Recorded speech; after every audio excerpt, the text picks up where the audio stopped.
crime do anticristo. Nós já lidamos com algumas destas questões antes, mas hoje vamos colocar uma ou duas coisas em perspectiva, para que vejamos para onde nós vamos. Mas antes de fazer isso, o que é uma besta na Bíblia?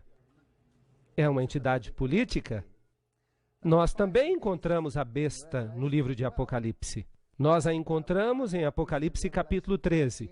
Ela sai do mar entre as nações e ela tem todos os atributos do pequeno chifre.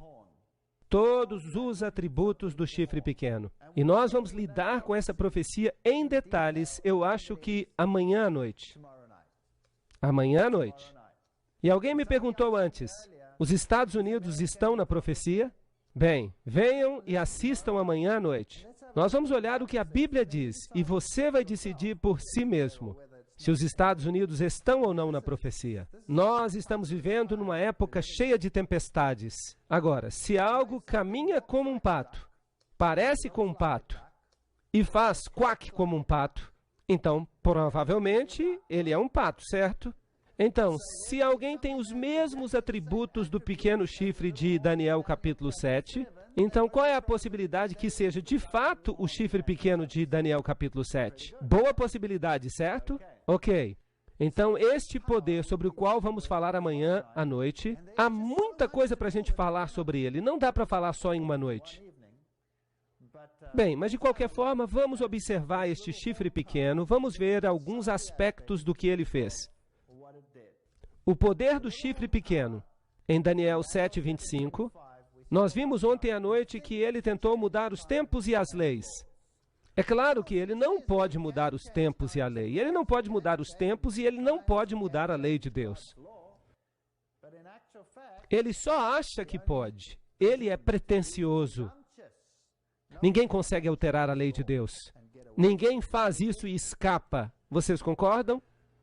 Lembra-te do dia de sábado para o santificar. 6 dias trabalharás e farás toda a tua obra.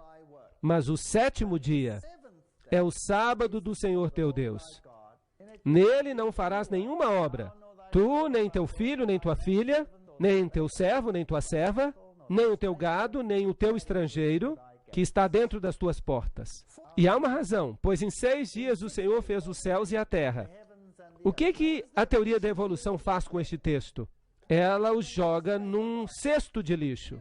Mas quantas palestras nós demos aqui para dizer que nós não podemos jogar este texto numa cesta de lixo? Eu acho que foram umas 4 palestras. Você não pode jogar isso numa lata de lixo, mas por que tanto esforço para jogar isso na lata de lixo? Porque se essa parte não está na cesta de lixo, então você fica encrencado com esta outra parte.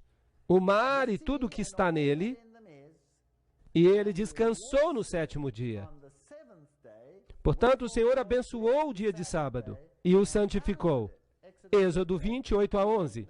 Isso significa que o Senhor o separou para um uso santo. Agora, o homem foi criado homem e mulher, representando a comunicação no nível horizontal. Ele devia formar uma confederação, mas sem Deus nessa equação, nós acabamos tendo o que temos hoje. Caos absoluto. Não apenas no casamento, mas em geral. Deus precisa estar presente na equação. Há uma história muito interessante. A primeira vez que eu entrei em contato com Deus, eu fiquei com muitos ciúmes de Deus. Porque Ele exige o primeiro lugar. E eu era casado com minha esposa, e ela era toda minha. E agora eu tinha que compartilhá-la. Foi duro. E eu andei por aí com a minha cara lá embaixo durante todo o tempo em que eu estava pensando nisso. Talvez eu seja um sujeito esquisito, mas eu estava pensando sobre isso. Mas eventualmente, quando eu comecei a perceber o caráter de Deus e o seu egoísmo absoluto, se uma pessoa é 100% sem egoísmo, como Jesus Cristo, que se entregou completamente pela humanidade, mas se ele é totalmente egoísta, quanto é que você vai receber desta transação quando você lida com esse indivíduo? Você vai receber 100%. E essa é a beleza da coisa. Veja, se você ama a Deus supremamente, você recebe o amor de Deus supremamente. Sem qualquer egoísmo. derramado sobre você. E a bênção se torna tão grande que o relacionamento entre homem e mulher aumenta. É o relacionamento da glória. Você pode chamar pelo nome que você quiser. Melhora milhões de vezes. Ele é aumentado porque Deus entra na equação. De fato, Deus conserta muitos dos nossos rituais egoístas. Quantas pessoas se encontram unidas umas às outras por laços egoístas, de modo que uma pessoa não pode exercer a sua liberdade porque a outra o restringe. Mas se você tem o Espírito de Deus em você, você perde o seu egoísmo e a sua visão muda completamente. E você quer fazer com que a outra pessoa seja ainda mais feliz e você concede mais liberdade a essa pessoa. E é claro, isso é perigoso aos olhos do mundo, porque liberdade significa que você pode fazer o que você quiser. Então é uma questão de escolha. Se você está tomando as suas decisões no reino daquilo que Deus considera certo e justo, então o seu relacionamento, ele frutifica, é uma bênção. E aqui está Deus dizendo que você tem que guardar o sábado, porque em 6 dias o Senhor fez os céus e a terra, o mar e tudo que está neles. Ele é o Criador. Ele é que causou a existência de todas as coisas. E ele descansou no 7º dia. Ele descansou. Será que Deus se cansa? Não, Deus não se cansa. Que descanso é esse que ele encontrou, então, em seu relacionamento com o homem? Ele descansou porque no homem, ele encontrou o cumprimento de todo o seu plano para o universo inteiro. Todo o seu plano. No homem deveria se manifestar a glória de Deus.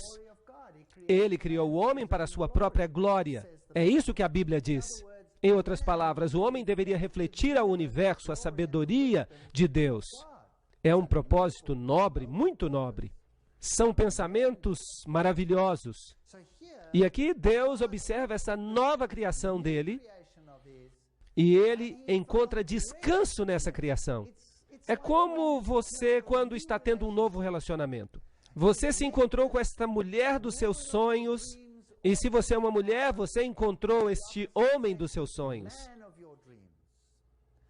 E vocês ficam separados por um tempo, e então vocês se encontram de novo pela primeira vez.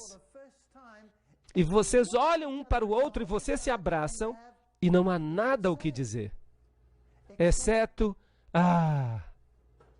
descanso, encontrar paz num relacionamento. Isso está fazendo sentido para vocês? E Deus descansou porque ele encontrou paz no relacionamento. E ele sabia que haveria uma parede que seria erigida ao redor dele como consequência. Porque o diabo ficou irado quando Deus criou o homem. Ele estava zangado, mas Deus encontrou o seu descanso no homem. E agora o homem pode encontrar o seu repouso em Deus, a despeito de tudo o que acontece ao nosso redor. Então ele descansou no 7º dia. E por isso o Senhor abençoou o dia de sábado e o santificou. Vocês sabiam que 2 pessoas que estão apaixonadas e se amam, elas podem encontrar descanso uma na outra, mesmo que o mundo inteiro ao seu redor esteja em guerra. Sabiam disso? Claro que podem. E nós só podemos encontrar descanso em Deus. Então Deus pegou o sábado e o separou para um propósito santo. E ele disse ao homem, agora você pode ter domínio. Você pode sair daqui e fazer o que você quiser fazer. Sujeite o mundo inteiro a você. Tenha domínio sobre ele.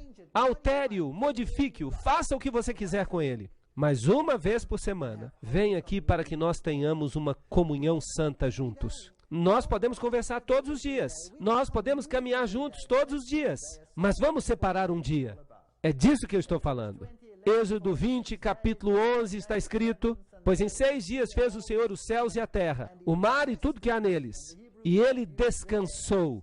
E a palavra hebraica usada aqui é noar. Antes havia sido usada a palavra Shabbat, o 7º dia. E por isso o Senhor abençoou o dia de sábado e o santificou.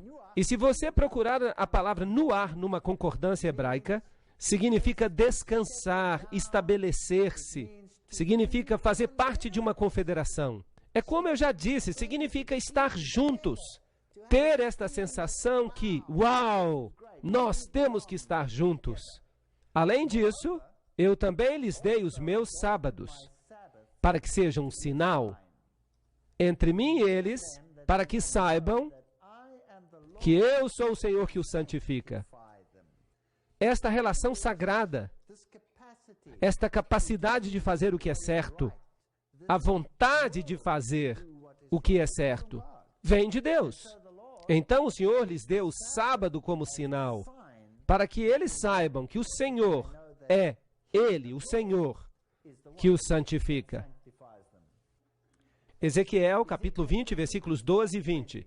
E aqui está outro texto paralelo. Santificai os meus sábados, santificai-os, e eles serão um sinal entre mim e vós, para que saibais que eu sou o Senhor vosso Deus.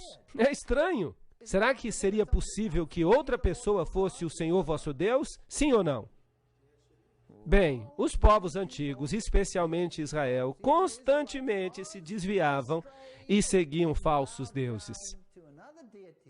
Não importa o lugar, às vezes era Moloque, às vezes era Baal, às vezes era outro deus. Adoravam Astorete, a rainha dos céus, adoravam esses deuses estranhos. Mas Deus disse, peraí, escutem aqui, vou fazer um pacto com vocês. Se vocês santificarem os meus sábados, eles serão um sinal entre mim e vocês, para que vocês saibam que eu sou o Senhor, seu Deus. É como se fosse um teste, uma espécie de teste. Êxodo 31, verso 13. Fala também aos filhos de Israel, dizendo, em verdade guardareis os meus sábados, pois o sábado é um sinal entre mim e vós, através das vossas gerações, para que saibais que eu sou o Senhor, que vos santifica. Não há outro, eu sou o que santifica. Êxodo 31, 16. Portanto, os filhos de Israel guardarão o sábado, para observar o sábado através das suas gerações, como um concerto perpétuo. Vamos dar uma olhada nesse sinal. É um sinal, em hebraico a palavra é oath, entre mim e os filhos de Israel para sempre. Por quê? Pois em 6 dias o Senhor fez os céus e a terra, e descansou no 7º dia, e recebeu refrigério. Nafash. Este é um verso muito interessante. Então é um sinal. E por quê? Porque Deus é o Criador. Ele é o dono. E Ele diz, vocês têm que me escolher, fui eu que fiz vocês. Os outros não fizeram vocês. Estão roubando vocês. E não estão oferecendo nada a vocês, a não ser a morte. Então é um sinal e Deus recebeu refrigério. Agora, o que a palavra sinal significa? Se vocês olharem o hebraico, você pode consultar uma concordância sozinho em casa. Você pode usar um computador, você pode procurar. Então a concordância diz que é um sinal, signia, um milagre, uma marca. É um sinal, uma marca distintiva. Aqui está a definição da concordância de Strong desta palavra. Então, será que Deus tem uma marca? Que marca é essa? É o sábado. Deus tem uma marca. Será que a besta tem uma marca? Sim, claro, é chamada de a marca da besta. Eu fico imaginando o que essa marca seja. Será que é o chip de um computador? Será que é um código de barra que vai ser impresso na sua mão? Será que é algo que você pode encontrar numa lata de feijão? Você olha lá embaixo? Será que Deus está interessado em linhas numa lata de feijão? Ou será que Ele está interessado no seu caráter e na sua fidelidade? Qual é o interesse de Deus? Sim, em seu caráter e na sua fidelidade. Então vamos prestar bastante atenção aqui. Sim, agora nós já sabemos que Deus tem uma marca, um sinal, e é o sábado. Portanto, é um sinal ou uma marca entre mim e os filhos de Israel para sempre. Pois em 6 dias o Senhor fez os céus e a terra, e Ele descansou no 7º dia, e Ele recebeu refrigério. Nós precisamos compreender primeiro a marca de Deus, o seu sinal ou selo. São sinônimos. Vamos dar uma olhada no selo dos Estados Unidos. Este é o selo dos Estados Unidos e um selo autentica um documento. Este é o selo do presidente dos Estados Unidos da América. E este aqui é um típico selo de rei. Este é o selo de Jorge VI, o rei regente da Inglaterra. Notem os 3 elementos. Ele dá o nome, Jorge VI, e então ele dá o título, que é rei, e ele dá o seu território, que é Grã-Bretanha e seus domínios. Então, um selo típico tem todos esses componentes: o título, o nome, e ele tem o território. E sem o selo, uma lei se torna inútil. Ela fica destituída de autoridade. Aqui está o Decálogo. Trata-se de uma lei. Trata-se da lei de Deus. E esta lei somente tem autoridade porque ela contém um selo nela. E o Senhor lhe entregou 2 tabletes de pedra escritos com o dedo de Deus. Deuteronômio 9 e 10. O selo de Deus está no coração da lei de Deus. Prestem atenção, por favor. Todos os outros mandamentos são apenas mandamentos. Não matarás, não farás isso, não farás aquilo, não terás outros deuses diante de mim, não tomarás o nome do Senhor teu Deus em vão, honra teu pai e tua mãe para que se prolonguem os teus dias sobre a terra, etc. Mas aqui há algo especial. Lembra-te do dia de sábado para o santificar, em 6 dias farás todo o teu trabalho, mas o 7º dia é o sábado do Senhor teu Deus, pois em 6 dias o Senhor, aí está o nome, é Jeová, é o nome de Deus. Nós temos o nome, Ele fez os céus e a terra. Aí está o título, Ele é o Criador. E qual é o seu domínio? Céu, terra, mar e tudo que está neles. E aí está o domínio. Todos os elementos estão presentes. E sem o sábado, a lei não teria autenticidade. Seria apenas um outro documento. Mas agora ela tem o selo de Deus. Jeová, o seu Criador, o seu domínio, céus, terra, mar, tudo, todas as nações, tudo que já foi criado, está sob o seu domínio. Agora, se os Estados Unidos fazem uma lei, uma nova lei, se eles proclamarem uma nova lei, essa lei precisa ser assinada por quem antes de ela entrar em efeito? O presidente deve assiná-la. E se o presidente não assina, a lei não é válida. Certo ou errado? Muito bem. Agora imaginem, eu sempre uso uma parábola para explicar isso. Nós colocamos a nós mesmos um pouco atrás no tempo. Lá na época da Alemanha. E Adolf Hitler sobe ao poder. E ele está tão impressionado com o próprio poder, ele quer garantir que ninguém lhe faça oposição. E então ele proclama uma lei. Esta é uma história hipotética, não é verdadeira. Só para ilustrar este assunto. Ele proclama uma lei. E ele diz, na próxima quarta-feira, às 12 horas, eu quero que todo o povo alemão saia às ruas e proclamem sua solidariedade para comigo, gritando todos a uma só voz, Heil Hitler, naquele momento exato. Na quarta-feira, no momento exato. 12 horas, 1 hora, vamos dizer 12 horas. Todos têm que fazer isso. E a Gestapo sai às ruas, e a polícia militar sai às ruas, e o desfile começa. Quantas pessoas do povo alemão teriam saído às ruas? Eu acho que todos. E quando a hora chega, todas elas demonstram a sua solidariedade. Bem, e eu fico tão impressionado com isso que eu também faço uma lei. Eu digo, não, na próxima quinta-feira, às 12 horas, todo mundo tem que sair para a rua e gritar Heil Walter Weid. E eu envio isso para todas as casas na Alemanha. E a quinta-feira seguinte chega, quantas pessoas vão aparecer na rua? Nenhuma salsicha sozinha. Isso não é justo. Por que não? Por que eles podem fazer isso para aquele palhaço e não podem fazer isso para mim? Qual é a diferença? Eu não tenho o quê? A autoridade, eu não tenho o título e eu não tenho a jurisdição. Estão entendendo? A lei dele vale, a minha lei não vale nada. Era a mesma lei, mas ela não vale nada.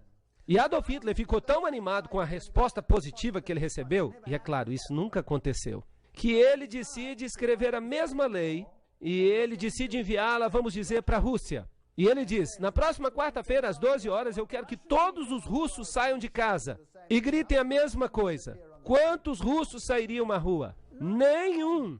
Talvez saíssem para zombar dele. Qual é a diferença? Por que funcionou na Alemanha e não funcionaria na Rússia? A lei estava fora da sua jurisdição. Ele pode até ter o título, mas ele não tinha jurisdição. Mas aqui nós temos as três coisas no mesmo lugar. O Senhor é o nome dele. Temos a jurisdição, temos o título, que é Criador, e então temos a jurisdição, que inclui todas as coisas no céu e na terra. E é por isso que todos temos que obedecê-lo. É isso que faz com que a lei seja autêntica.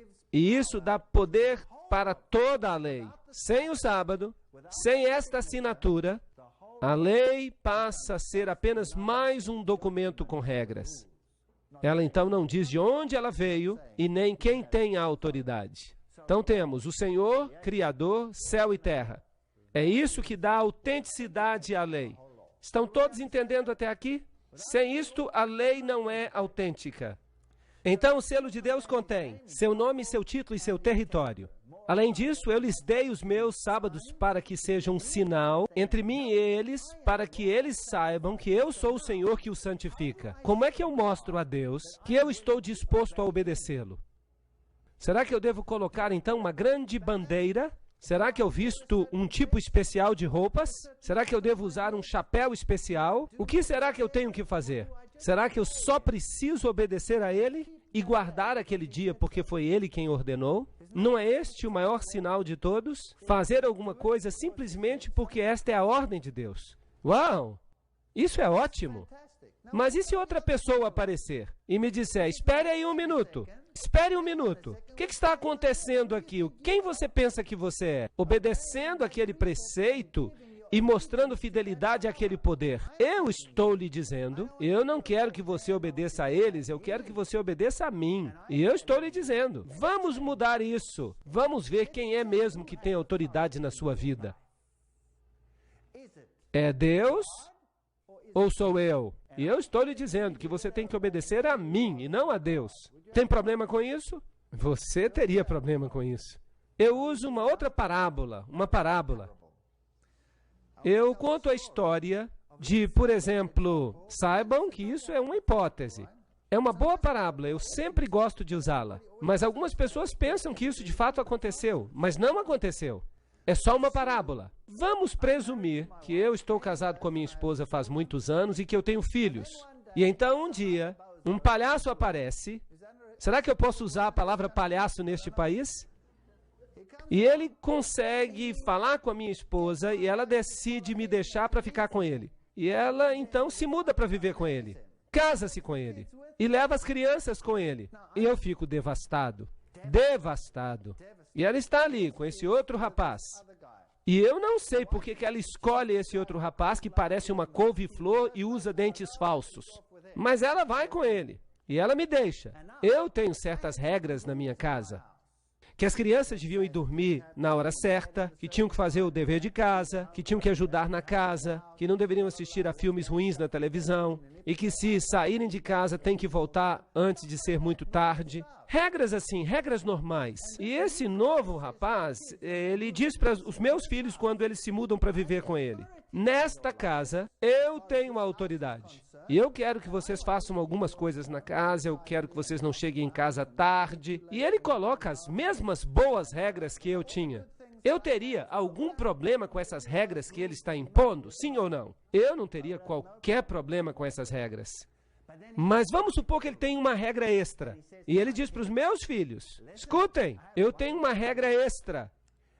Era o seu pai que tinha autoridade sobre vocês no passado. Sim, o seu pai tinha autoridade sobre vocês no passado. Mas isso acabou. Eu sou a nova autoridade da vida de vocês. E vocês têm que obedecer a mim. E os meninos vão dizer, peraí, nós temos direito de visitar o nosso pai. E eles sabem que eles podem me visitar num dia que o juiz especificou.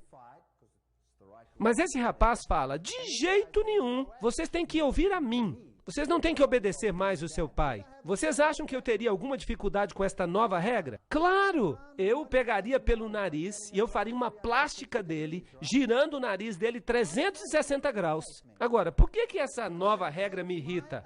Porque ela afeta minha autoridade. Ninguém deve interferir na minha autoridade quando isso diz respeito aos meus filhos. Eles são os meus filhos. Agora, Deus sente a mesma coisa. Nós somos os filhos dele. E um outro poder vem e diz, eu não me importo com todas as leis de Deus, mas esta lei aqui, que diz respeito à autoridade, esta eu quero para mim. Vocês não vão obedecer a Deus. Deus também vai fazer uma plástica nele e vai girar o nariz dele 360 graus. Quer ele goste disso ou não. E então Deus diz, eu lhes dei os meus sinais para que fossem um sinal entre mim e eles, para que eles soubessem que eu sou o Senhor que os santifica. Isaías 58:13 diz, se desviares o teu pé de profanar o sábado e de fazer a tua própria vontade no meu dia santo e chamares o sábado de deleitoso, eu não estou falando do jeito que os judeus guardavam o sábado. Era um ritual, você podia fazer isso, mas não podia fazer aquilo, e não podia comer ovos, e não podia deitar no sábado, e você não podia fazer isso, nem aquilo, e você não podia caminhar. Não, isso era um fardo. Está escrito aqui, chamares o sábado de deleitoso. Não, um fardo. Santo ao Senhor, honorável, e o honrares, não seguindo os teus próprios caminhos,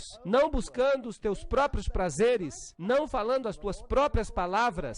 Então te deleitarás no Senhor, e eu te farei cavalgar sobre os altos da terra, e te alimentarei com a herança do teu pai Jacó. Pois a boca do Senhor o disse, e ele disse, e se você honrar a minha autoridade na sua vida, e se você passar esse dia comigo, e se você permitir que eu o santifique, você será feliz, e você terá a herança de Jacó, que é a vida eterna. Será que esse dia se aplicava somente aos judeus? E o estrangeiro? Está escrito em Isaías 56:6-7. Todos os filhos do estrangeiro que se converterem ao Senhor, para servi-lo e amar o nome do Senhor, para serem seus servos, todos os que guardam o sábado. O sábado se tornou um sinal de fidelidade para com este Deus chamado Jeová. Era um sinal. Então eu os trarei à minha montanha sagrada e os encherei de alegria na minha casa de oração, pois a minha casa será chamada de casa de oração para todos os povos. Então o estrangeiro veio e ele teve que aceitar o sábado, sim ou não? Claro que sim. Ele teve que aceitar o sábado. Em Deuteronômio 11:13-20. E será que se ouvires cuidadosamente os meus mandamentos, que eu vos ordeno hoje, cuidado para que o vosso coração não vos engane. Os mandamentos são a lei de Deus, eles são rígidos, você não pode alterá-los. Se vos desviares e servirem a outros deuses adorando-os, existe então a possibilidade de que aconteça um conflito? Sim ou não? Sim, pode haver um conflito. Portanto, agora prestem atenção. Colocareis as minhas palavras no vosso coração. Ele está falando dos mandamentos de Deus. E na vossa alma. E as atareis às vossas mãos como sinal. Preste atenção agora. Na vossa mão, para que sejam recordativos diante dos vossos olhos. Então, onde os mandamentos de Deus devem ser postos? Na sua mão e na sua fronte. Uau! Existe também uma marca da besta que será colocada sobre a mão e sobre a fronte? Oh! Mas os mandamentos de Deus são eles que devem estar na sua mão e na sua fronte. Os judeus eram muito sábios. Eles escreviam os 10 mandamentos numa pequena placa e eles a atavam às mãos e à fronte. O contrato estava assinado e eles saíam andando. Eu tenho a lei na minha mão, eu tenho a lei na minha fronte. Grande coisa. Vocês acham que era isso que Deus queria? É uma coisa tão tola que parece inacreditável. Deus nunca quis isso. O que ele queria dizer quando ele falou isso? Ele disse, vocês têm que amarrar as suas mãos, ou seja, vocês têm que agir de acordo com a lei. Coloque-a na sua fronte, significa pense de acordo com a lei. Faz sentido? Não tem nada que ver com um sinal externo. Deus não é tolo. E estas palavras que eu te ordeno hoje devem estar no teu coração. É aí que Deus quer a sua lei. Por que eles também não pegaram uma placa e enfiaram uma placa no coração? Eles não fizeram isso. E as ensinarás cuidadosamente aos vossos filhos. E as amarrareis como sinal sobre a vossa mão. E serão recordativos nas vossas frontes diante dos vossos olhos. Deus está falando do pensamento cognitivo. Aqui está a lei de Deus. E eu devo obedecer a ela. Ele é o meu Deus. Eu o seguirei. É isso que significa. Continuando com Êxodo 13:9.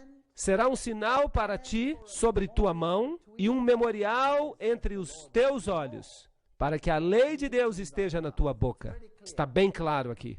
O que tem que estar na mão e na fronte? A lei de Deus. Não tem nada que ver com um código de barra numa lata de feijão ou qualquer outra coisa. Tem que ver com a lei de Deus, que precisa estar na sua mão e na sua fronte. E aquele outro cara? Aquele que parecia uma couve-flor e tinha dentes falsos, que pega os seguidores de Deus. De fato, ele não se parece com uma couve-flor nem tem dentes falsos. Ele é lindo. Isso me irrita. Ele os leva para longe e os engana. Os engana. E ele diz, não, não, não, não.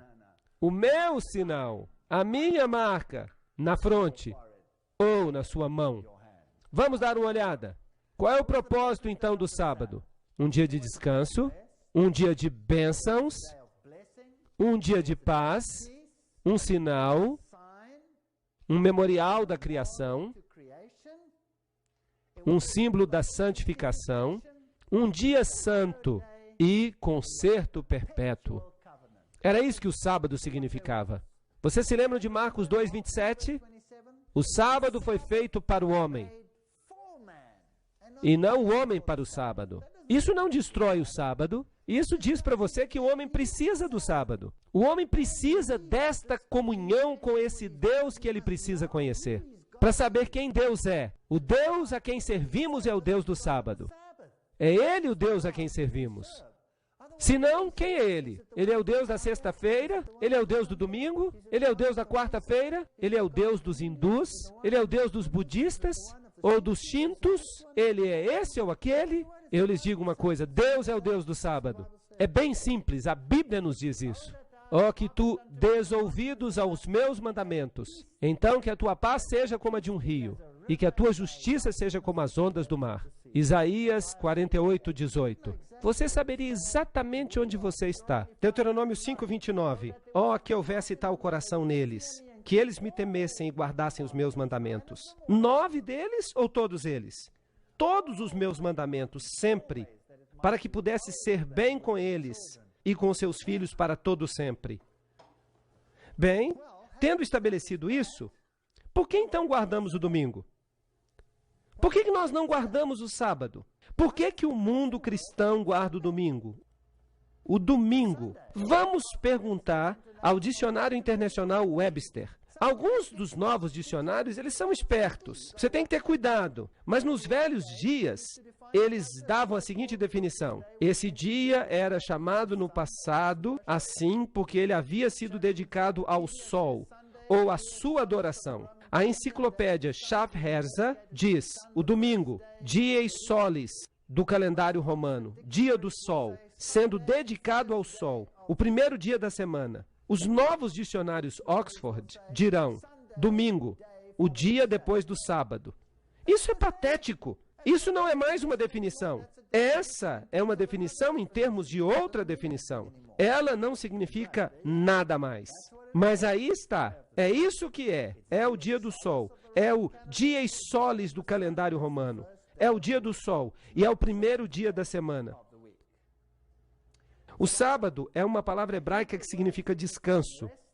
O domingo foi o nome dado pelos pagãos ao primeiro dia da semana, porque era o dia no qual eles adoravam o sol. John Edick, Enciclopédia Bíblica, página 561.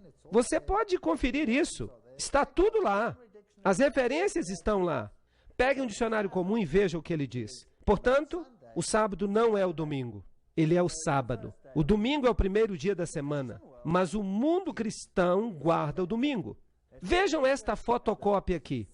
É a fotocópia de um dicionário. 7º dia, sábado. O 7º dia da semana. Sábado, o 7º dia da semana. Daniel 7:21. Lembram-se que ele disse, e ele, o pequeno chifre, nós o identificamos na noite passada, falará palavras contra o Altíssimo e perseguirá os santos do Altíssimo e cuidará de mudar os tempos e as leis. E eles lhe serão entregues na mão por um tempo e tempos e metade de um tempo. Agora, Apocalipse 13:7 fala sobre esta besta que tem todos os atributos do chifre pequeno. E nós já dissemos que, se parece com um pato e anda como pato, Então, deve ser provavelmente um pato. Então, esta besta é exatamente o mesmo poder que o poder do chifre pequeno. E nós vemos aqui que esta besta implementará, com a ajuda do outro poder, sobre o qual falaremos amanhã à noite, a marca da besta. Agora, nós já estabelecemos qual é a marca de Deus. Qual é ela? É o sábado. E onde ele deve ser escrito? Na fronte e na mão. Agora, foi-lhe dado fazer guerra contra os santos e derrotá-los. E o poder foi dado a ele sobre todas as tribos e línguas e nações. Apocalipse 13, 7. E ele faz com que todos, grandes e pequenos, ricos e pobres, livres e escravos, recebam a marca na sua mão direita ou em suas frontes, para que nenhum homem possa comprar ou vender, exceto quem tem a marca, ou o nome da besta, ou o número do seu nome. Este texto é fascinante. Nós vamos falar mais sobre ele em detalhes. Nós vamos dividi-lo. Cada aspecto desse texto será aberto. Há uma pequena diferença entre a marca de Deus e a marca da besta. E é uma diferença bem pequena. Ela está aqui e diz: todos, pequenos e grandes, ricos e pobres, livres e escravos, para que recebam a marca na sua mão direita e nas suas frontes. A marca de Deus deve estar na sua mão direita e na sua fronte. Deus não fica satisfeito com um serviço pela metade. É tudo ou nada. Esta besta fica feliz se você tiver apenas na sua fronte. Isto é, se você pensa que está bem e que você age de acordo com ela. Mas ele também fica feliz se você não acha que está bem, mas você vai com os outros porque você não tem outra escolha. Será que isso está fazendo sentido? Desde que você a obedeça, a besta não se importa por quê, se você está convencido ou não. Desde que você a obedeça. E se você não o fizer, haverá um boicote econômico. Você não será capaz de comprar ou vender. Eles congelarão a sua conta bancária. E se você não tiver esta marca ou o número, e nós vamos falar também sobre isso. Agora, vamos olhar a assim chamada decretália romana. Isso vem de uma fonte católica romana. Na decretália, ele, o Papa, pode pronunciar sentenças e julgamentos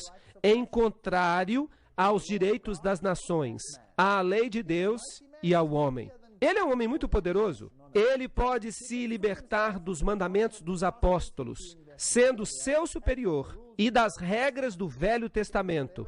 Então ele pode fazer o que ele quiser. O Papa tem o poder de mudar os tempos, de abrogar as leis e de dispensar coisas, até mesmo os preceitos de Cristo. Então, não interessa o que o velho marido fale. Eu sou o novo marido, eu mando por aqui. Você tem que obedecer a mim, você não tem que obedecer ao seu pai, você tem que dar ouvidos a mim. Vejam o que a Bíblia diz em 2 Tessalonicenses 2, 3 e 4. Que nenhum homem vos engane de modo algum, pois aquele dia não virá, sem que haja primeiro uma queda e que apareça o homem do pecado. Aí está a transgressão da lei. Ele se revelará, o filho da perdição, que se opõe e que se exalta acima de tudo que se chama Deus. Ele é outro cara, e o seu dia se aproxima, o dia no qual o seu nariz será girado 360 graus, não por mim, não por qualquer homem, mas por Deus, sem mãos humanas, diz a Bíblia. O Papa Nicolau, citado no livro Fatos dos Tempos, diz: o Papa representa a razão. Ele pode abolir as leis, ele pode tornar o erro certo, corrigindo e alterando as leis. Vejam que ele é poderoso. Pergunte à Igreja Católica qual é o sétimo dia, e ela vai dizer que o sábado é o sétimo dia. O seu pai disse para guardar o sábado, mas eu estou dizendo, não há visitação nesse dia. Então por que você observa o domingo em vez do sábado? Porque eu sou a nova autoridade da sua vida, e nós observamos o domingo em vez do sábado, porque nós, a Igreja Católica, transferimos a solenidade do sábado para o domingo. E isso não vem de qualquer fonte. Isso vem da doutrina católica do Catecismo para os Conversos, de 1957. Isso é bem direto. Saiu da fonte. Este é o novo namorado e ele diz: você não tem mais que dar atenção ao seu pai. Você agora tem que prestar atenção em mim, no que eu digo. Então o que ele está atacando? Ele não está atacando a autoridade de Deus? Você não pode atacar a autoridade de Deus na força de nenhum outro mandamento, exceto do sábado. Você só pode atacar a autoridade de Deus na força do sábado, porque é Ele que determina a sua autoridade. Portanto, o que é a marca da besta, então? Nós temos uma besta que diz: você aceitará a minha marca, e ela estará sobre a sua mão ou sobre a sua testa. Nós temos um selo de Deus, que é a marca que diz: você deve guardar os mandamentos de Deus. Não há meio termo aqui. O que a besta fala? Qual é a marca da besta? É isto que a Revista Católica de setembro de 1923 diz: o domingo é a nossa marca de autoridade. Então, qual é a marca da besta? Ela diz que é o domingo. A igreja está acima da Bíblia. Eu sou o novo namorado. Você não tem que ouvir as regras do seu pai. Você tem que ouvir a mim. E esta transferência da observância do sábado é a prova desse fato. Revista Católica. Ali eles estão dizendo isso. Então nós temos duas marcas nesta terra. E a escolha é nossa. Ou nós obedecemos a Deus, ou nós obedecemos ao novo namorado. É isso aí.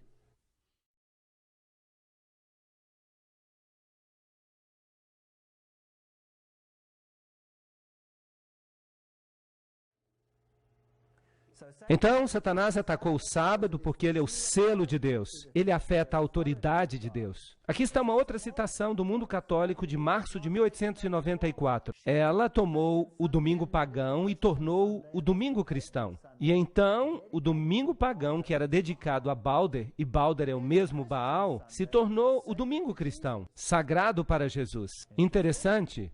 Aqui está outra, da fé de nossos pais, do cardeal Gibbons. Claro que a Igreja Católica alega que a mudança foi sua responsabilidade. E o ato como realizado é uma marca de seu poder eclesiástico. Ela diz que ela tem mais poder do que Deus nesta questão.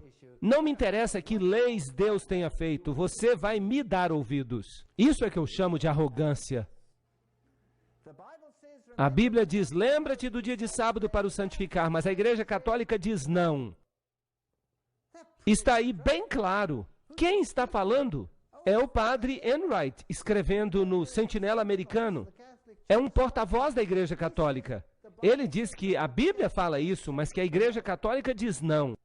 Pelo meu poder divino, eu estou abolindo o sábado e vos ordeno que mantenhais sagrado o primeiro dia da semana. E eis que todo mundo civilizado se prostra em reverente obediência à vontade da Igreja Católica. Aí está uma arrogância sem medidas. É tão arrogante que eu fico assustado.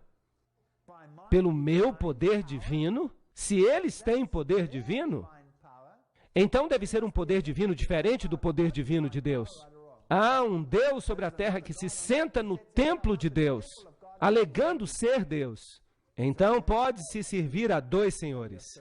Mas é claro que a Igreja Católica não é o mesmo Deus. Então deve haver um outro poder por trás dela. E a Bíblia diz que o dragão lhe deu o seu trono e grande autoridade. Essas são palavras muito tristes. Não podemos dizê-las levianamente. Aqui está o Catequismo Romano do Papa Pio em 1566, por ordem do Concílio de Trento. Agradou à Igreja de Deus que a celebração religiosa do sábado fosse transferida para o dia do Senhor, o domingo. E em Apocalipse 1:10 está escrito: eu estava em espírito no dia do Senhor. E eles dizem que o dia do Senhor era o domingo aqui. Mas aqui está escrito que ele estava em espírito no dia do Senhor. Não se faz referência aqui a dia. Só a Bíblia pode dizer qual é o dia do Senhor. E aí está em Isaías 58:13. Se desviares o teu pé de profanar o sábado e de realizar o teu prazer no meu santo dia, e os chamares de sábado deleitoso, santo ao Senhor, então qual é o dia do Senhor de acordo com a Bíblia? O sábado? Não o domingo. E esta passagem, portanto, o Filho do Homem é Senhor também do sábado. Será que isso está abolindo o sábado? Ou estabelecendo-o? Quem é a autoridade?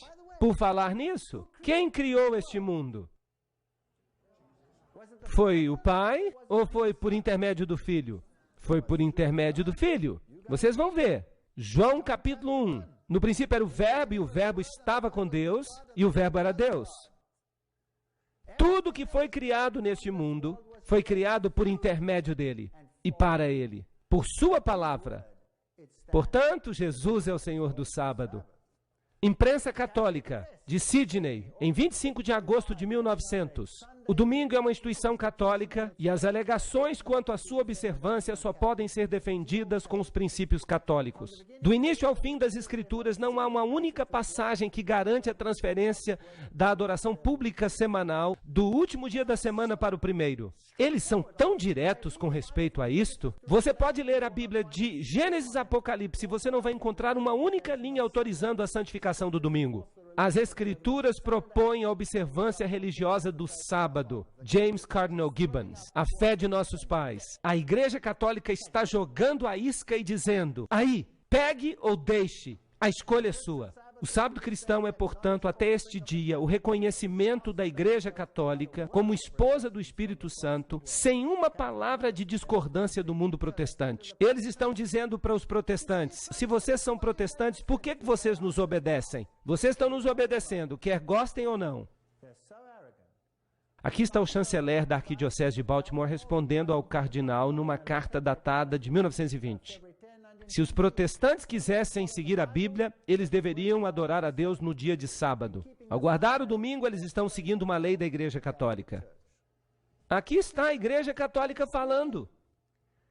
John Gilmary Shea, na Revista Católica Americana Trimestral, o protestantismo, ao descartar a autoridade da Igreja Católica Romana, não tem base alguma para a sua teoria sobre o domingo. Eles deveriam guardar o sétimo dia, o sábado. Agora, aqui eles são bem arrogantes. Não o Criador do Universo, em Gênesis 2, 1 a 3, mas a Igreja Católica pode exigir a honra de ter concedido ao homem uma pausa para a sua semana de 7 dias. Que arrogância! Isso me deixa de boca aberta. Isso é inacreditável. Esta citação não vem da Idade Média, ela vem de 1969. Essa daqui deve fechar tudo. A razão e o senso comum exigem a aceitação de uma dessas duas alternativas. Ou o protestantismo e a guarda do sábado, ou o catolicismo e a guarda do domingo. Um meio termo é impossível. Espelho Católico, 23 de dezembro de 1893. Aí está a linha de batalha. Se você obedece a Deus, que dia você vai guardar? O sábado. Se você obedece à Igreja Católica, você deve guardar o domingo. É isso que estão dizendo. Se você é protestante, mas você está guardando o domingo, então você está obedecendo a quem? Está obedecendo ao Papa. Isso não significa que os protestantes lá fora, que nunca ouviram essa informação, que eles têm a marca da besta. Eles não têm. Porque Deus julga as pessoas de acordo com a luz que elas recebem, dentro de pouco tempo. Porque o atual Papa, o Papa atual, ele já solicitou uma legislação dominical mundial. E o seu presidente já disse que nós queremos implementar os seus ensinamentos. Isso é interessante. Eu vou mostrar para vocês. Então, por que os protestantes continuam a guardar o domingo? O que eles dizem? Eles sabem isso ou não sabem? Sim, eles sabem. Sim, eles sabem. Vamos passar umas citações rapidamente. Vamos ver os episcopais. Há algum mandamento no Novo Testamento para mudar o dia de repouso semanal do sábado para o domingo? Nenhum. Manual de Doutrina Cristã. Este é o principal livro deles. Nós fizemos a mudança do sétimo dia para o primeiro dia de sábado para domingo, sob a autoridade da única Santa Igreja Católica Apostólica de Cristo, no livro Por que Guardamos o Domingo. Bem, é isso que os episcopais falam, mas eles são muito próximos dos católicos. Mas eles dizem que eles sabem, mas eles guardam o domingo. Muito bem. A Igreja Luterana. Nós observamos o dia do Senhor, domingo, ou a observância do dia do Senhor, o domingo, não é encontrada em nenhum mandamento de Deus, mas na autoridade da Igreja. Essa é a Confissão de Augsburgo. Este é o documento central do luteranismo. Está no Manual Católico sobre o Sábado, parte 2, seção 10. Eles sabem. Muito bem. E os presbiterianos? uma mudança do dia a ser observado, do último dia da semana para o primeiro. Não há registro e nenhum mandamento expresso autorizando esta mudança. No livro Sábado Cristão, de N.L. Rice. Muito bem, e os metodistas? Em relação à questão do domingo, não há nenhuma passagem dizendo aos cristãos para guardarem esse dia, ou para transferir o sábado judaico para aquele dia. O Advogado Cristão, 2 de julho de 1942. Então os metodistas também sabem. E os congregacionalistas? Está bem claro que não importa quão rígida ou devotamente nós guardamos o domingo, nós não estamos guardando o sábado. Não há nenhuma linha sequer no Novo Testamento que sugira que nós incorramos em qualquer penalidade ao violarmos a suposta santidade do domingo. Este é o livro Os 10 Mandamentos, do Dr. Dale. E os anglicanos? Muitas pessoas pensam que o domingo é o dia de guarda, mas nem no Novo Testamento, nem na igreja primitiva, não há nada que sugira que nós temos o direito de transferir a observância do sétimo dia da semana para o primeiro dia. O sétimo dia da semana é o sábado e não o domingo. O reverendo Lionel Beer, do livro Igreja e Povo. E os batistas? Havia e há um mandamento para guardarmos o sábado, mas o sábado não era o domingo. Não há nenhuma evidência escriturística da alteração da instituição do sábado, do sétimo dia, para o primeiro dia da semana. O que nós temos aqui é qualquer um falando? Não, este se chama Hiscox e ele é o autor do Manual Batista. Ele deveria saber. Então todos eles sabem. Aqui está o reverendo Philip Carrington, o arcebispo anglicano de Quebec.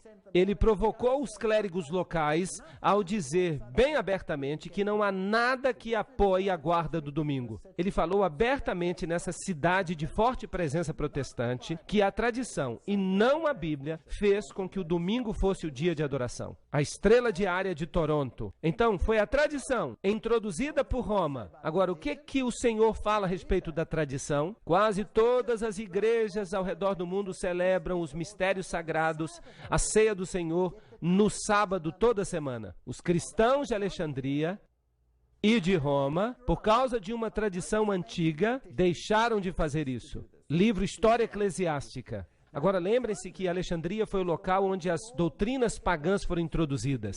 Ali os saduceus aprenderam que não havia ressurreição e que quando você vai para o céu, você vai para o seio de Abraão. E Jesus respondeu: o que vocês estão ensinando? Não existe isso.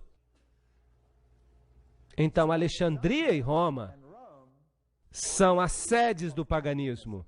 Em Alexandria se desenvolveram os antigos cultos de mistério egípcios. E com base no cabalismo e no gnosticismo e na antiga tradição. O registro católico diz que o domingo não é encontrado nas escrituras, mas na tradição. E é uma instituição definitivamente católica. Nós vamos falar sobre isso em detalhes impressionantes. O que o paganismo fez e o que o ocultismo fez. Eles controlaram essas decisões. O Novo Testamento não faz qualquer menção explícita de que os apóstolos mudaram o dia de guarda, mas nós sabemos isso pela tradição. Esse é o novo e revisto Catecismo de Baltimore. São documentos autoritativos da igreja. Dizem que tudo se baseia na tradição, mas a Bíblia diz, em Mateus 15, 3, 6 e 9, mas ele respondeu: por que transgredis o mandamento de Deus pela vossa tradição? E anulais o mandamento de Deus pela vossa tradição. Mas em vão me adoram, ensinando as doutrinas que são os mandamentos de homens. Você pode fazer isso ou não? Não, você não pode. Você não pode substituir a obediência pela tradição. Essas pessoas me honram com seus lábios, mas seus corações estão longe de mim.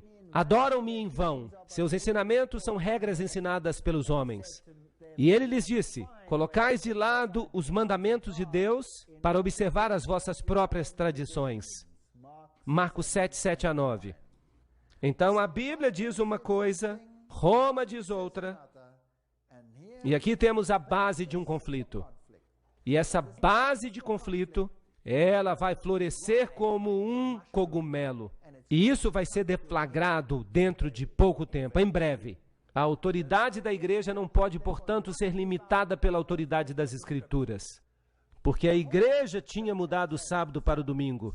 Não pelo mandamento de Cristo, mas pela sua própria autoridade. Cânon e Tradição, página 263. Aí está. A escolha deve ser feita, quer queiramos ou não. Atos capítulo 20 diz: Pois disso eu sei que após a minha partida, os lobos entrarão e eles vão mudar as doutrinas. Muito bem, se vocês forem até a sua igreja e lhes perguntarem por que guardamos o domingo, então haverá um tumulto e um melindre.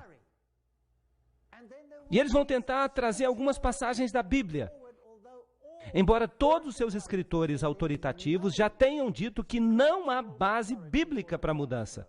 E eles vão dizer que há textos na Bíblia que dizem que as pessoas adoravam no primeiro dia da semana. E que é por isso que nós deveríamos adorar no primeiro dia da semana. Ou então eles vão dizer que Jesus aboliu o sábado. E que ele o cravou na cruz e por isso nós não mais o guardamos. Ou então eles vão dizer para você, como é que você pode saber que dia é o sábado? Porque já teve tanta mudança de calendário, isso não importa. Pode-se guardar qualquer dia.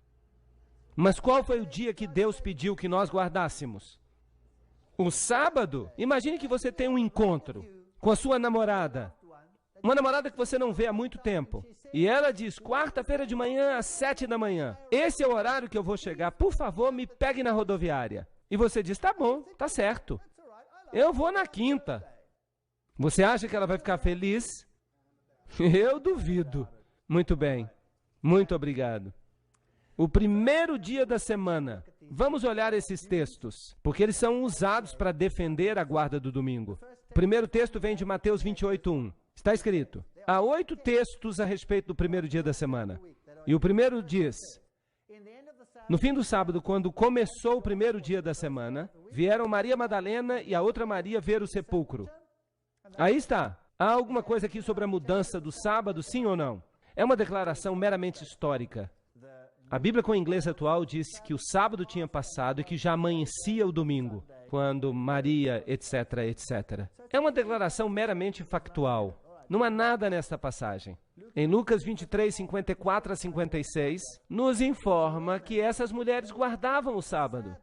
Elas prepararam as especiarias e os óleos e descansaram no dia de sábado. De acordo com o mandamento, elas não sabiam nada de uma mudança. Quando essas mulheres vieram no primeiro dia, é porque elas não tinham ido no sábado, porque elas descansaram segundo o mandamento. Bem, o segundo texto nós encontramos em Marcos, capítulo 16, versos 1 e 2. Quando o sábado passou, Maria Madalena e Maria, mãe de Tiago, e Salomé tinham trazido especiarias, para que elas pudessem vir e ungí-lo. E bem cedo de manhã, no primeiro dia da semana, elas vieram até o sepulcro ao nascer do sol. Há alguma coisa sobre alguma mudança aqui? Nenhuma palavra. Marcos 16, 9. Quando Jesus ressuscitou cedo no primeiro dia da semana, ele apareceu primeiramente a Maria Madalena, da qual ele havia expulsado 7 demônios. Há algo aqui sobre uma mudança? É só a declaração de um fato. Nada aqui sobre mudanças. Quarto texto. No primeiro dia da semana, bem cedo de manhã, vieram até o sepulcro, trazendo as especiaristas, e é a passagem de Lucas. Ele repete essa história. Há algo aqui sobre uma mudança? Nada. Podemos descartar este também. Agora restam 4 que nós ainda temos que comentar. Quinto texto.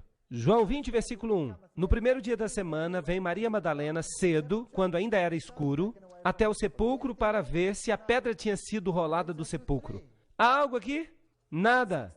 Sexto texto. João 20, versículo 19. No mesmo dia à noite, sendo o primeiro dia da semana, quando as portas estavam fechadas, onde os discípulos se reuniam, com medo dos judeus, Jesus veio e ficou no meio deles, e disse a eles, paz seja convosco. Este aqui é usado com bastante frequência. Ah, os discípulos se reuniram no primeiro dia da semana. Eles estavam adorando. O texto não diz isso. Diz que eles se reuniram no primeiro dia da semana. Por quê? Porque estavam com medo dos judeus.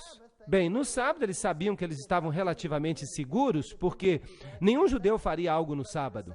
O judeu pensaria que estaria violando o sábado. Mas quando o sábado acabou, eles ficaram com as pernas bambas. Não se fala nada aqui sobre adoração. Só sobram 2 textos. 2 textos. Atos 20, versículo 7. E no primeiro dia da semana, quando os discípulos se reuniram para partir o pão, Paulo pregou a eles, pronto para partir no dia seguinte. E continuou o seu sermão até a meia-noite. Agora, na Bíblia do inglês atual, está escrito no sábado à noite. Eles se reuniram. Ah, esse texto que eles dizem que eles estavam adorando, e o texto diz que eles tiveram a ceia, partiram o pão. Agora vamos analisar esse texto com cuidado. No primeiro dia da semana, eles se reuniram para partir o pão. Quando é que o primeiro dia começa? No final do sábado. Que hora do dia é isso? À noite. Então, eles se reuniram no primeiro dia da semana, era à noite, e eles vieram para partir o pão. Esta é uma parte que nós temos que observar. Vieram para partir o pão. Mas Paulo pregou para eles pronto para partir no dia seguinte. Quando amanhecesse, seria ainda que dia? Seria o domingo, primeiro dia. E ele faria uma longa, longa jornada. E ele falou para eles até a meia-noite. E o pobre Eutico estava lá sentado na janela. E Paulo continuou pregando e pregando. E ele começou a abrir a boca. Bum! Caiu da janela. Lembram-se da história? E Paulo teve que correr lá embaixo, orou por ele e ele se levantou. Não se trata de uma reunião no domingo pela manhã, era uma reunião à noite, mas ela não foi realizada no sábado, porque o sábado era santo, eles se reuniram depois do sábado. Paulo tinha muita coisa para contar, e se o domingo fosse tão sagrado, por que Paulo viajaria no dia seguinte? Muitos e muitos quilômetros, no assim chamado Domingo Santo. Não, não, não. Então só sobra uma coisa para discutir, o partir do pão. Nós já sabemos que era à noite, nós lemos ainda em Atos 28 e 11, que havia muitas luzes no cenáculo, onde estavam reunidos. Estava escuro, certo? E não podia ter sido no domingo à noite, porque então isso seria o segundo dia da semana. Então, eles se reuniram depois do sábado. Portanto, quando ele subiu de novo e partiu o pão, e comeu, e pregou um longo sermão, até o nascer do dia, então ele partiu. Então ele ainda permaneceu mais tempo pregando. E então, quando amanheceu, ele foi embora. Não era um dia sagrado para ele. Ele estava prestes a viajar e aquele era o único momento em que ele podia fazer uma reunião com eles. E a respeito da segunda parte, o partir do pão, Atos 2,46 diz: E eles continuaram diariamente, de comum acordo no templo, partindo o pão, de casa em casa, faziam suas refeições com alegria e unidade de coração. Então eles não tiveram uma santa ceia, o que eles fizeram foi jantar juntos. Foi isso que aconteceu e, portanto, sobra apenas um texto. Há um texto que sobra. Então, este texto do qual nós acabamos de falar, ele dá apoio para a santidade do sábado. Porque logo depois do sábado, eles se reuniram para discutir questões e se preparar para a viagem. Oitavo texto, 1 Coríntios 16, 1 a 2. Agora, com respeito à coleta para os santos. Sim, eles faziam coletas na igreja. Assim como eu ordenei às igrejas da Galácia, fazei vós também, no primeiro dia da semana, que cada um de vós reserve a parte. Por falar nisso, a tradução de Weymouth declara isso de modo muito agradável. Diz, em casa, conforme Deus o abençoou, para que não haja coletas quando eu voltar. Então os críticos dizem, bem, eles faziam uma coleta durante o culto. Não, não, não. O texto diz que eles deviam reservar o dinheiro no primeiro dia da semana, em casa. Vamos pensar sobre isso. Antigamente, isso ainda funciona para muita gente hoje em dia, alguns recebem o salário no final da semana. Quando se recebe o salário quando você tem um salário semanal? Na sexta. Na sexta você recebe, o trabalho acabou e você recebe o seu salário. Você pega o dinheiro e leva para casa. Mas, de acordo com o pensamento hebraico, a sexta é a preparação. Você se prepara para o sábado. Paulo diz, separe o dinheiro quando? No primeiro dia da semana. A lógica, então, é que eles tomavam as decisões e separavam a oferta e o dízimo e o que mais você queria guardar. E Paulo está dizendo, não façam isso na sexta-feira quando vocês receberem o dinheiro. O sábado está chegando. O sábado é sagrado. É melhor fazer isso cedo no domingo, depois do sábado. Então, quando o sábado acabar, depois do pôr do sol, você então se senta e resolve o que fazer com seu dinheiro. E guarde o dinheiro em casa até que ele possa ser coletado.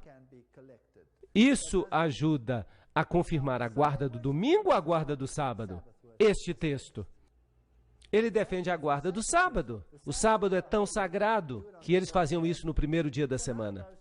Será que Jesus mudou o sábado? Lucas 4,16. E ele veio a Nazaré, onde ele tinha crescido, conforme o seu costume. Ele entrou na sinagoga, no dia de sábado, e se levantou para ler. Então Jesus guardava o sábado. Jesus diz que nem um jota nem um tio seriam removidos da lei. Mateus 5, 17 a 19. Jesus não mudou o sábado, pois para isso também sois chamados, porque Cristo também sofreu por nós, deixando-nos exemplo, para que o pudéssemos seguir. E devemos caminhar como ele caminhava. 1 João 2,6. Então Jesus guardou o sábado, não há nenhuma evidência de que houve uma mudança. Onde está a evidência? Em Malaquias 3,6 está escrito: eu sou o Senhor e não mudo. Jesus não mudou. Salmo 89,4, não quebrarei o meu concerto, nem alterarei as coisas, nem alterarei aquilo que saiu dos meus lábios. Deus não muda, Jesus Cristo é o mesmo ontem, e hoje e sempre. Hebreus 13,8. Então quem foi que fez a mudança? A Igreja Católica, não foi Jesus. Se você me ama, então guarde os meus mandamentos. Se você os ama, guarde os mandamentos deles. Se guardais os meus mandamentos, permanecereis no meu amor, assim como eu guardei os mandamentos do meu Pai e permaneço no seu amor. Aquele que diz eu conheço e não guarda os seus mandamentos é mentiroso e a verdade não está nele. São palavras fortes. 1 João 2, verso 4. Aí está. Ou você obedece a Deus ou não obedece. Pois este é o amor de Deus, que guardemos os seus mandamentos. E seus mandamentos não são pesados. 1 João 5,3. Quem quer que diga que está em Deus, deveria viver assim como Jesus viveu. Ele guardava o sábado. Cristo também sofreu por nós, deixando-nos um exemplo. Se você me ama, guarde os meus mandamentos. Aí está o exemplo. Bem, o mundo cristão pode dizer: a cruz mudou o sábado. Não, ela não mudou. Vamos dar uma olhada. E aquele dia era a preparação, sexta-feira. A palavra preparação só é usada para sexta-feira. Lucas 23, 54. E as mulheres também que vieram com ele da Galileia, contemplaram o sepulcro e como seu corpo estava posto. Lembram-se dessa história? E elas voltaram e prepararam especiarias e perfumes e descansaram no sábado, de acordo com o mandamento. E encontraram a pedra removida no primeiro dia. Aqui estão os 3 dias da crucifixão. Temos a preparação, sexta-feira, temos o sábado, Jesus descansando na tumba, os discípulos descansando, os discípulos, as mulheres, e no primeiro dia, as coisas começaram a acontecer de novo. Não houve mudança. Nem a morte, nem a ressurreição alteraram o dia. Será que podemos ter certeza de que dia é o sábado? E essa dúvida? Vamos ver o que a astronomia nos ensina. Washington, Distrito Federal. Sua carta de fevereiro de 1932. Tivemos a oportunidade de investigar os resultados das obras de especialistas em cronologia e nunca nos encontramos um sequer que tenha qualquer dúvida a respeito da continuidade do ciclo semanal, mesmo bem antes do início da era cristã. Observatório Naval Americano, de Washington, Distrito Federal. Vamos dar uma olhada nisto. Algumas pessoas dizem que nós podemos ter perdido o sábado. Bem, o sábado foi instituído na criação. Se nós o perdemos, então ele foi reestabelecido no maná. Porque toda semana Deus fazia um milagre especial. E naquele dia o maná durava 2 dias. Todos os outros dias ele durava 1 dia apenas. Bem, se o sábado tivesse sido perdido, Deus o encontrou de novo no maná. E se ele foi perdido depois do maná, ele foi recuperado no Monte Sinai. Se nós chegarmos até o ano 46 a.C., foi quando o calendário juliano foi instituído. Daí por diante nós temos uma continuidade absolutamente precisa. E a cruz está aí, e nós acabamos de ler que Jesus guardava o sábado, os discípulos guardavam o sábado, não houve perda do sábado até aqui. Então, em 1582, houve uma mudança de calendário.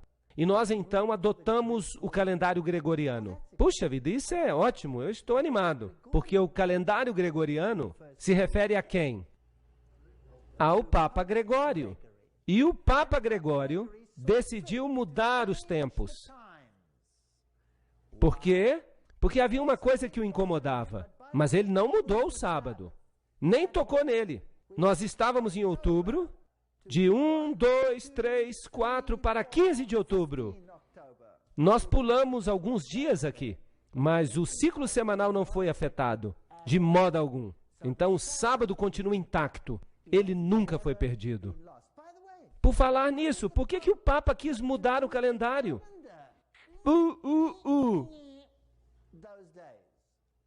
O que o incomodava?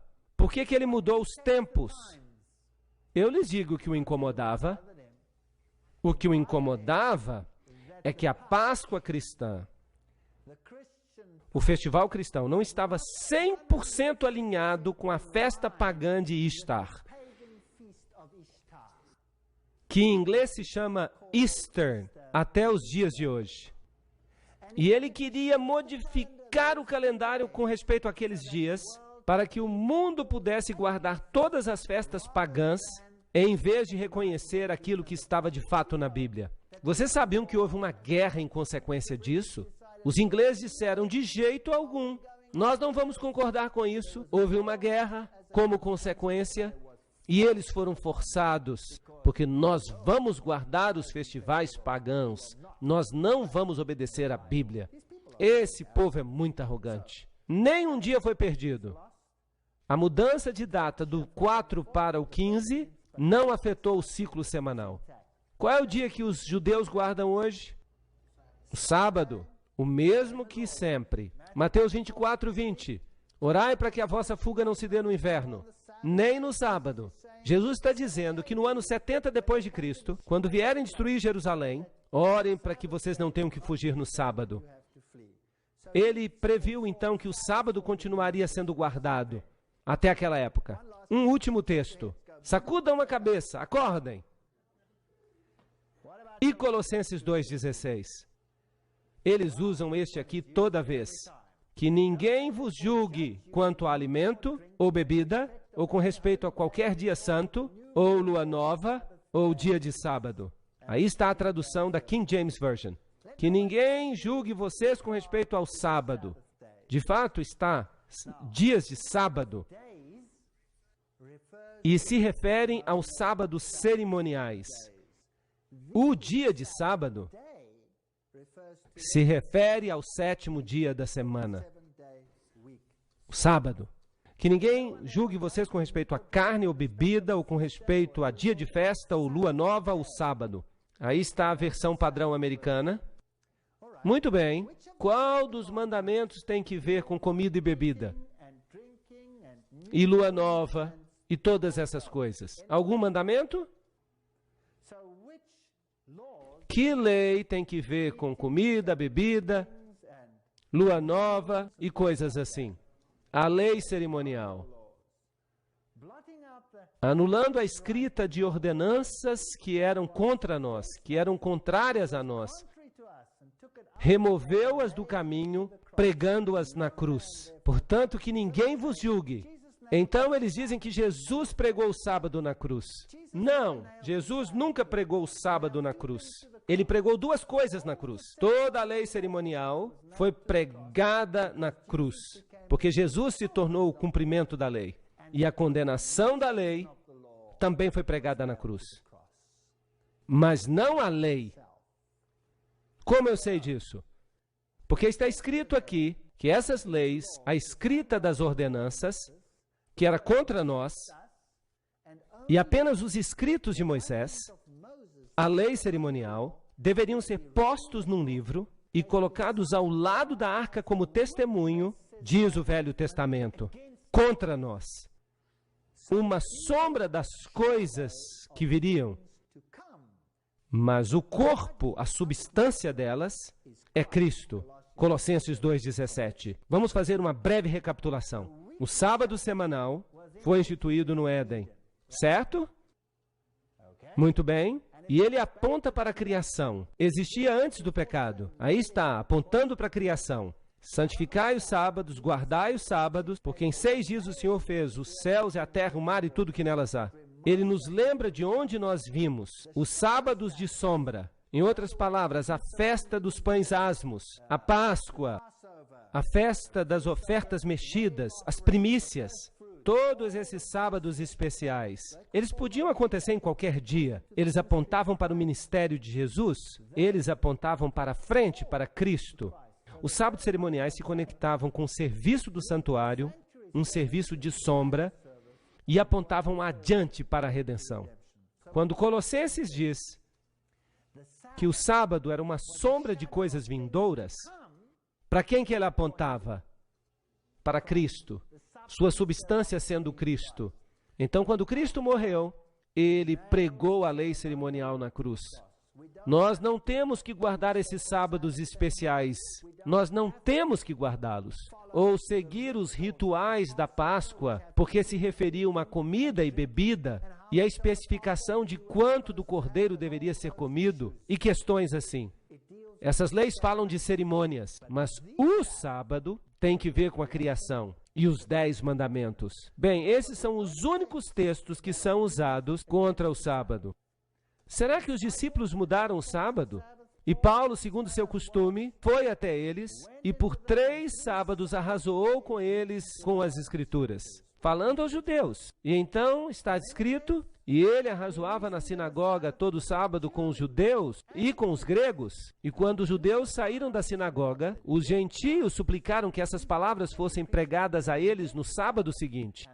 E no sábado seguinte, quase toda a cidade se reuniu. Nós lemos isso em Atos capítulo 13, versos 42 a 44. Paulo e os discípulos pregavam no sábado, guardavam o sábado, quer falassem com os judeus, quer falassem com os gentios. Aqui está o ponto. Aqui está a paciência dos santos.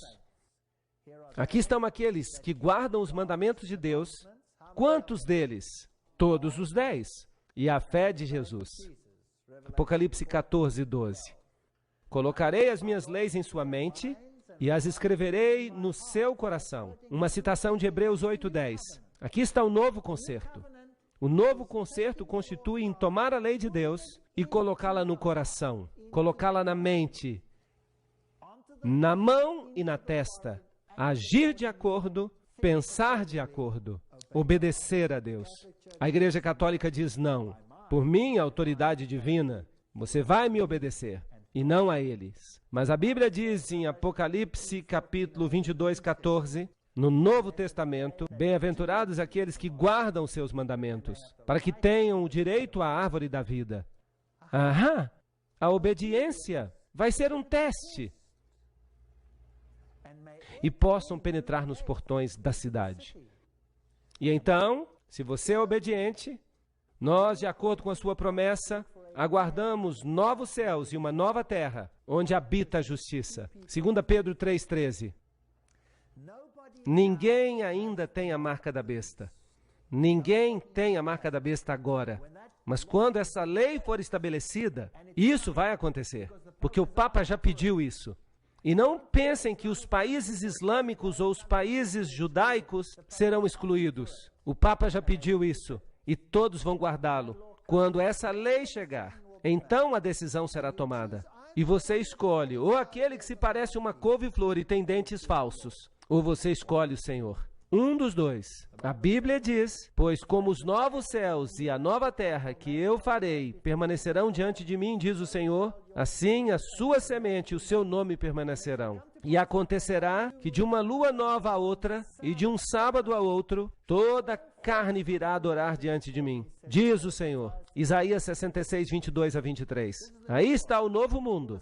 Será que o sábado vai ser guardado no novo mundo? Sim ou não? Sim. Mas o que essa lua nova está fazendo aqui? A lua nova, de uma lua nova a outra. Então, numa base mensal. Mas o festival da lua nova não é cerimonial? Será que isso vai ser guardado? Haverá algo que será celebrado numa base mensal também no céu. Porque a Bíblia diz que a árvore da vida dava o seu fruto quantas vezes? Uma vez por mês. Então eu tenho uma notícia para vocês. Sim, e a Bíblia diz que ela vai dar quantos tipos de fruto? 12 tipos de fruto. E as folhas dessa árvore serão para a cura dos povos. Uau! Então vamos imaginar isso. A árvore da vida vai dar o seu fruto uma vez por mês. E nós vamos participar da árvore da vida uma vez por mês. Talvez façamos chá com as folhas. O melhor tipo de chá, sem cafeína, é claro, da árvore da vida. Vai ser uma festa, pessoal. E de um sábado a outro virá toda a carne diante do Senhor. E os justos herdarão a terra e habitarão nela para sempre. Salmo 37, 29. Eu não estou condenando a ninguém hoje à noite. Nenhum indivíduo. Eu não disse que ninguém está perdido porque está guardando o domingo na fidelidade do seu coração. Eu não disse isso. Eu apenas disse que há um sistema nesta terra que alega que está acima de Deus, que é mais alto do que Deus e que tem autoridade na sua vida mais do que a autoridade de Deus.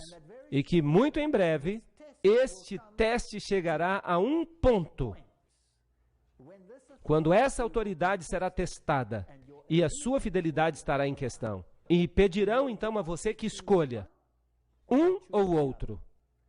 Se você escolher um, escolherá a besta, obterá a sua marca. Mas se você escolher o outro, então você vai obter a marca ou o selo de Deus e você será selado para Deus. É isso aí. A obediência não está apenas no dia, porque o sábado representa quanto da lei? Toda a lei, porque a autoridade da lei é baseada no selo. Então o sábado é meramente uma autenticação de toda a lei. Nós devemos desenvolver um caráter semelhante ao de Cristo. Devemos permitir que a lei nos transforme. Precisamos de um relacionamento com o Senhor. Simplesmente por guardar a lei, ninguém será salvo. Mas se temos relacionamento com Deus, podemos ser salvos. E seremos salvos. Mas precisamos ter um relacionamento certo com Deus. Então, guardaremos também a sua lei. Aí está o resumo de tudo. Eu espero que o assunto tenha ficado claro. Amanhã à noite, nós vamos falar sobre a besta de Apocalipse 13. E particularmente os cidadãos deste país deveriam estar aqui. Vai ser uma tempestade. Não percam. Obrigado por terem vindo.